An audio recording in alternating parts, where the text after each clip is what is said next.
tudd Mamadou Dieng maa ngi dëkk Sangalkam jàngee CEM Sangalkam maa ngi def 3e maa ngi bokk ci association Les Vainqueurs bi nga xam ne ñu ngi fii pour jàppale jeunes yi ak def affaire sociale ju mel ni comme genre mooy bi ñu doon séddale moustiquaires yi bokk na ci yenn yi ma ci gën a remarqué parce que boobu jàppale nañ nit ñi ak bi ñu doon def association bi di jàppale talibé yi di leen jox yére yi yooyu yëpp bokk nañ ci. mouvement bi nag dañuy yëngu lu bari ci xale yi lépp loo xamante ni daal song nañ ko rek ñu jéem ko daan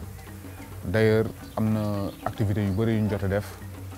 dans un premier temps def nañ fi benn reboisement boo xamante ni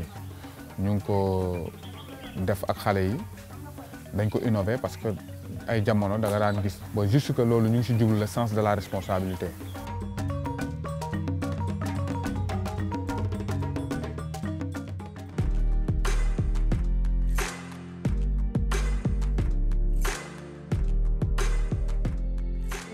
Je fais partie de l'association DAT qui signifie Aide Action aux Talibés. Il n'y a pas de gens qui sont engagés à faire des aides, à penser aux enfants là, du moins, et aussi à les aider. Je dirais qu'il n'y a pas beaucoup de femmes qui sont engagées sur cette lancée. Du fait que la plupart des hommes subissent le fait d'être des enfants talibés, raison pour laquelle les femmes ne sont pas beaucoup intéressées dans ça, mais si tu as un proche ou quelqu'un de ton entourage qui a subi ça, ça va te motiver, ça va te pousser à bien vouloir aider les enfants talibés.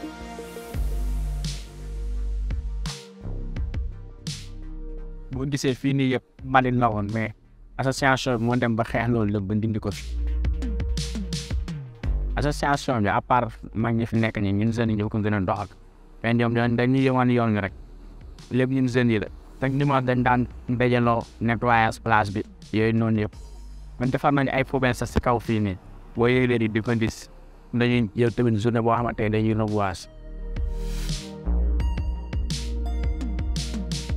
santé moom dama ko yàgg bëgg dafa nekk loo xamante ne nii dafa sensible tamit moo taxoon ma bëgg ko parce que dama gisoon nit ñi ñu leen di taxawoo ci hôpital yi loolu moo ma motivé woon ma bëgg d'autre part am na tamit ñoo xam ne dañuy dem mais duñu am moyen pour ñu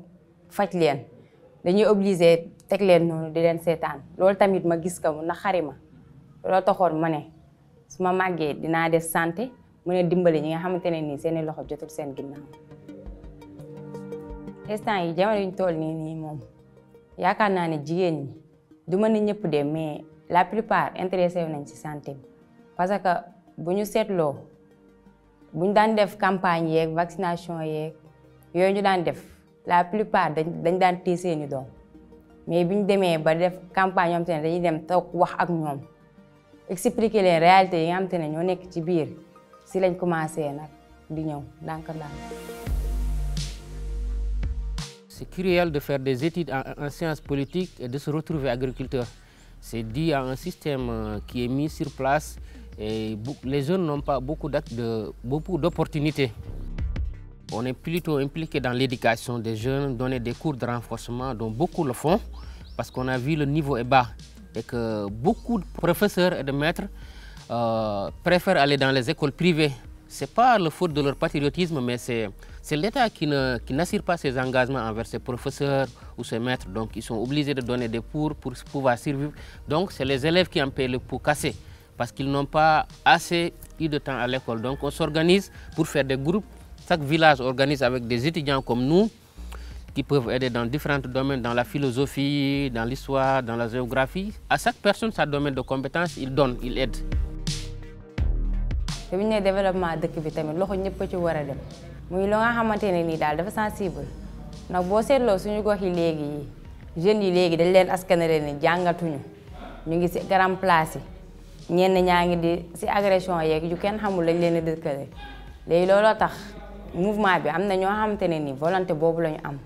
pour dindi fi yooyu noonu nga xamante ni moom lañ askanale jeunes yi pour wan leen ni am na jeunes yu nekk si dëkk bi jeunes yu déterminé pour développement wu dëkk bi. Bon, association bi li ma si gisee sama bopp mooy parce que bien que li ñuy def baax na mais après ñun lay jëriñ parce que ñun jeunes yi ñoo si nekk nii pour l'instant mais après ñoom bu ñu demee ñoom ba màgg xam nga seen doole du tollati foofu léegi ñun ñoo war a jël association bi amee kon ne li ñu doon def moo tax affaire bi gis nañ suñu bopp bu baax. bu ñu nee jeune moom pour ëllëg moo tax fa daañu ñoom ñooy dem ba doon may suba yow la ñuy réew moo tax politiciens yi dañoo war a gëstu jeune te pour ñu gëstu leen tamit fallait que ñun jeunes yi ñu toog waxtaan suñu biir jéem a xool nañuy def trouver solution ba lancer message mu dem si état ñu béy xam suñuy bëri bëgg fi. Dans la prise de décision des politiciens, il est important d'écouter les jeunes. Du fait que ce sont les jeunes qui sont confrontés,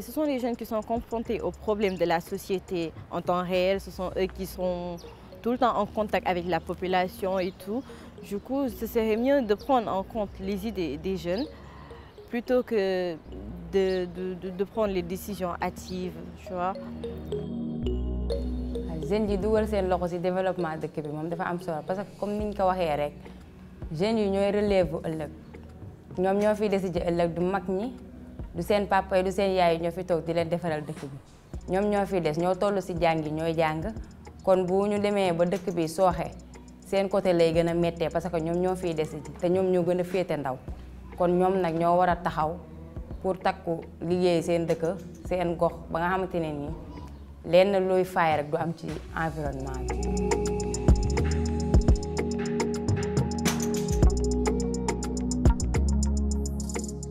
C'est un message que j'adresse à toute la jeunesse, qu'elle soit d'ici ou d'ailleurs, qu'elle soit européenne ou occidentale. C'est pas une question de lieu, c'est une question de volonté. Parce qu'on dit en Afrique, c'est pas le vécu qui est important, mais les choses qu'on a arrivé à réaliser dans ce monde qui sont importantes. Parce qu'il y a beaucoup de personnes dont leurs noms vont transcender des siècles, mais ils n'ont pas vécu un siècle, mais ils ont fait des choses concrètes. Je dis à toute la jeunesse, faites quelque chose que vous faites la fierté de votre famille. Faire la fierté de sa famille, c'est de travailler. C'est de se voir sa maman et avoir fier de son fils. Je me dis ça souvent à mes cousins. N'essayez pas, ne vous identifiez pas à une personne. Laissez que les autres s'identifient à vous, que disent que je suis famille à Eric, je suis famille à Dick, parce qu'il a réussi à faire quelque chose. Et toute personne qui a la volonté d'avancer, il va avancer.